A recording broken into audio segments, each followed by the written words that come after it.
हम तो चाहते हैं मोदी जी शपथ लें, जल्दी के जल्दी शपथ लें। 8 तारीख को ने आज रात को शपथ लें, उनकी तरफ से हम मिठाई बांटेंगे।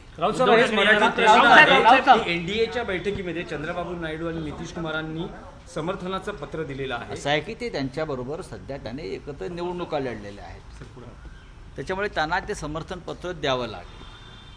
चंद्राबाबू आणि नितीश बाबू या दोन्ही बाबूंना देश ओळखतो आणि ते काय फक्त भाजपचेच नाही आहे, ते सगळ्या पक्षांचेच आहेत। त्यांनी आधीसुद्धा काँग्रेसबरोबरही काम केलेलं आहे गठबंधनमध्ये, त्यांनी BJP बरोबर अटलजींच्याबरोबर काम केलं आहे गठबंधनमध्ये, ते आहेतच ना। पण मोदींना गठबंधन सरकार चालवण्याचा किती अनुभव आहे? मोदींचा हम करे सो कायदा आहे। आता त्या हम करे सो कायद्यामध्ये हे दोन जी व्यक्तिमत्व आहेत ही किती फिट बसतात ते पाहावं लागतं। सरकार स्थापन होईल पण किती दिवस काम करेल सरकार, किती काळ सरकार चालेल असं तुमचा? बघा, मोदीजींना तिसऱ्यांदा शपथ घेण्याचा विक्रम प्रस्थापित करायचा आहे, तो त्याने विक्रम प्रस्थापित केला की पुढे पाहू। मला वाटतं आदरणीय शिवसेनेचे पक्षप्रमुख उद्धवजी ठाकरे साहेब यांच्या मार्गदर्शनानुसार आम्ही इथं आलेलो आहोत आणि आदरणीय शिवसेनेचे आमचे नेते आहेत लोकसभेचे संजय राऊत साहेब यांच्या नेतृत्वाखाली आम्ही त्या बैठकीला जाणार आहे। त्या बैठकीमध्ये आमचं एकच म्हणणं आहे की आम्ही लॉयल आहोत आणि ह्या इंडिया आघाडीवर आम्ही निश्चितपणे तसेच राहणार, जसे होतो तसेच। सत्तेसाठी इकडे तिकडे पळणारी आमची अवलाद नाही, त्याच्यामुळे आम्ही आहोत तसेच राहणार। हा त्यातला आमच्याच दृष्टीने महत्त्वाचा मुद्दा। पुढचा मुद्दा सरकार स्थापनेसाठी काय करणार का, तर ते वरिष्ठ नेते करतायत, त्यांना आमची साथ असेल। ईडीची बैठक म्हटलंय की मला आता उपमुख्यमंत्री पदाच्या जबाबदारीतून मुक्त करा। देवेंद्र त्यांनी जो राजकीय व्यभिचार मांडला त्या राजकीय व्यभिचाराची ही परिणती आहे। आज त्यांना कळ असेल कपट फार काळ चालत नाही आणि ते कधीतरी उघडकीस येतं। आज त्याचे चटके त्यांना स्वतःला दाहकपणे करायला 45+, 45+, ते दुसरे पण आहेत बोल का, त्या दुसऱ्यांचं येत नाही आहे नाव, शांत आहेत वाटतं, लपलेत कुठेतरी। 18च्या वर जर विकास आघाडीची माणसं तुम्ही राजीनामा राजकारण सोडून देईन, त्यांना पण जरा विचारून घ्या ना तुम्ही कधी संन्यास घेताय। आता वाट पाहते जनता तुमच्या संन्यासाची। अहंकाराने डबडबलेली लोक आहेत ती, आणि जो राजकीय व्यभिचार, सामाजिक व्यभिचार, वैचारिक व्यभिचार आणि आर्थिक व्यभिचार शब्द वापरतोय बरं मी, भ्रष्टाचार नाही म्हणत आहे, व्यभिचार। लॉन्ड्री ही व्यभिचाराचं प्रतीक आहे। असा वैचारिक व्यभिचार ज्याच्या अधिष्ठानं उभा राहिला त्याचं एक प्रतीक म्हणजे देवेंद्र फडणवीस, पण ते नव्हे, त्यांच्या मागे 2 जण आहेत ना, ते कसे चूक लपतील? त्याच्याशिवाय त्यांनी एवढं केलं का? हा व्यभिचार त्यांनी उगाच केला, कोणाच्या तरी सहकार्यच केला ना। आमचाही एक व्यभिचारीच त्यांना भेटला ना। मग हे व्यभिचाराला देणारे म्हणजे मी एक आठवण सांगतो, कसे वंदनीय शिवसेना प्रमुख वागायचे।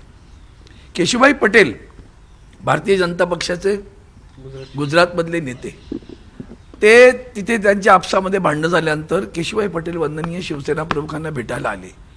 ताबडतोब त्यावेळेला प्रमोद महाजन सर किंवा आणखीन आमचे मुंडे साहेब हे सगळे अग्रणी असायचे भारतीय जनता पार्टीच्या।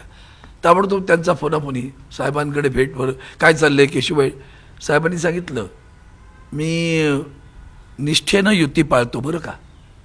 केशुभाई पटेल माझ्याकडे येऊ शकतात, माझे दरवाजे उघडे आहेत, पण म्हणून मी त्यांना प्रवेश दिला नाही आणि तो दिला नाही शेवटपर्यंत। यांनी काय केलं असतं ते काय पाहिलं की तुम्ही काय केलं ते, म्हणून मी म्हणालो व्यभिचार, हा वैचारिक व्यभिचार त्यांनी केला, त्याची परिणती अजूनही नुसतीच कुदळ मारली, अजून खड्डा आहे या बरकात भरायचा।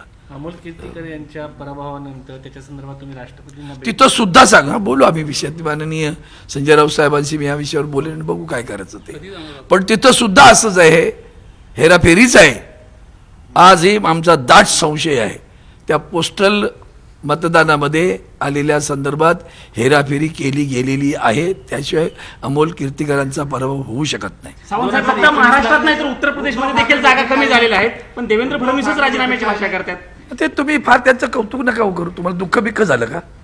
महाराष्ट्राचं चरित्र आणि चारित्र्य वेगळं आहे बरं का, ते बिघडवलंय त्यांनी, ती त्याचं तसं नाही झालंय। UP-मध्ये दाखवून दिलं अखिलेश यादवनी, आले ना, कचरा समजता सगळ्यांना तुम्ही। अहंकार रावणाचा पण असाच बुडाला होता, लक्षात ठेवा, कळलं का? आणि ज्ञानेश्वरांनी तर तुम्हाला माहिती आहे ना, भिंत चालवून दाखवलं तर चांगदेवाला, तर भिंतीवरची माणसांनी पाडलं बरं का चांगदेवाला.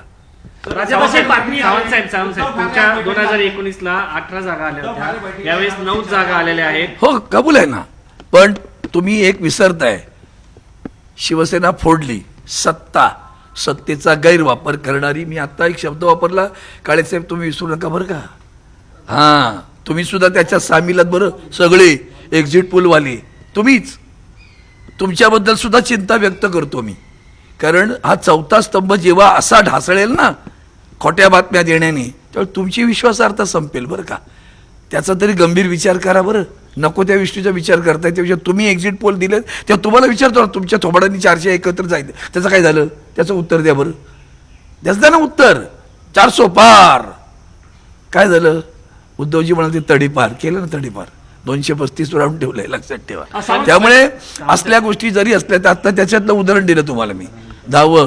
आणि म्हणून मी मगाशी आणखीन एक ते बोलले, 4 शब्द लक्षात ठेवा: वैचारिक व्यभिचार, सामाजिक व्यभिचार, आर्थिक व्यभिचार.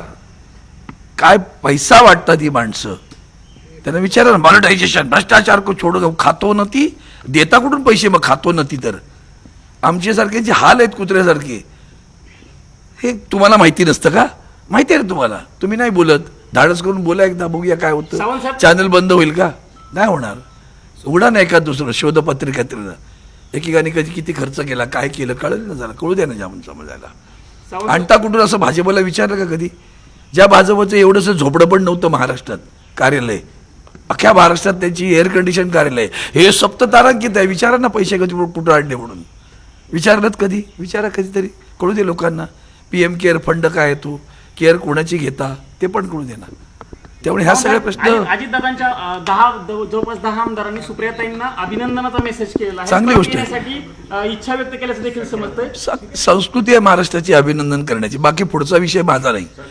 पहिली संस्कृती आहे, महाराष्ट्र तसा दिलदार राहिला, तसंच राहिला.